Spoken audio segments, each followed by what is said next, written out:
Have you ever thought about what really separates a company you absolutely love from one you kind of can't stand?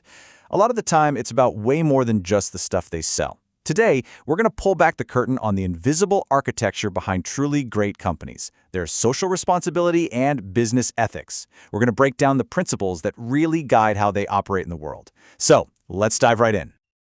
So let's just start with the biggest question of all, right? When you strip everything else away, what does a business really owe the society it exists in, besides just making money? This is the question at the heart of everything we're talking about today, and it frames this whole conversation. And here's our game plan. First, we'll nail down a clear definition of business ethics. Then we'll take a quick trip through history to see how business has evolved. After that, we'll get into the big why this stuff matters so much. Then we'll dig into where a company's values actually come from, and finally, we'll touch on some of the big philosophical ideas that underpin it all. All right, part one. Before we go any further, we all need to be on the same page. So let's get a handle on it. What exactly is business ethics? The easiest way to think about it is like a company's moral compass, you know? It's the entire system of principles and rules that guides every single decision, every action, and really defines how that company deals with everyone, from its customers and employees all the way to the wider community. Now, these kinds of ethical questions, they didn't just pop up out of nowhere. To really get a grip on them, we need to see how the whole concept of business has changed and grown over, well, centuries. And you can see that whole journey right here. I mean, business started out as just simple trading, bartering. Then it got more organized with guilds and craftsmen. It became a tool for nations to build wealth, and then boom, the Industrial Revolution changed everything with mass production and factories.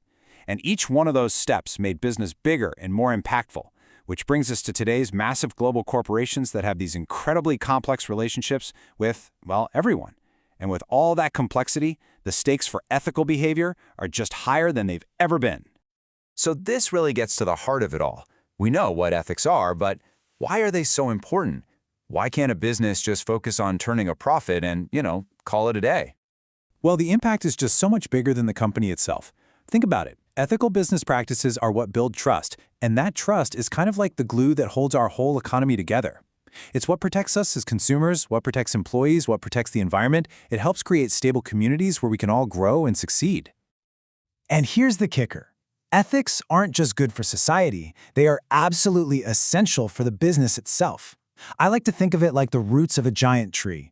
A strong ethical foundation is what allows that company to grow a reputation that people trust, that attracts the best talent, and that ultimately leads to the only kind of success that really lasts: sustainable success.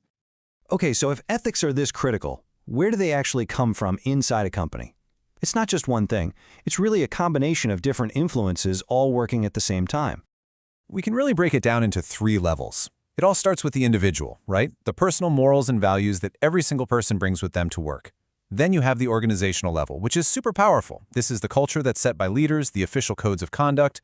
And finally, you've got these huge external forces, government regulations, what the rest of the industry is doing, and just the general expectations of society that no business can afford to ignore.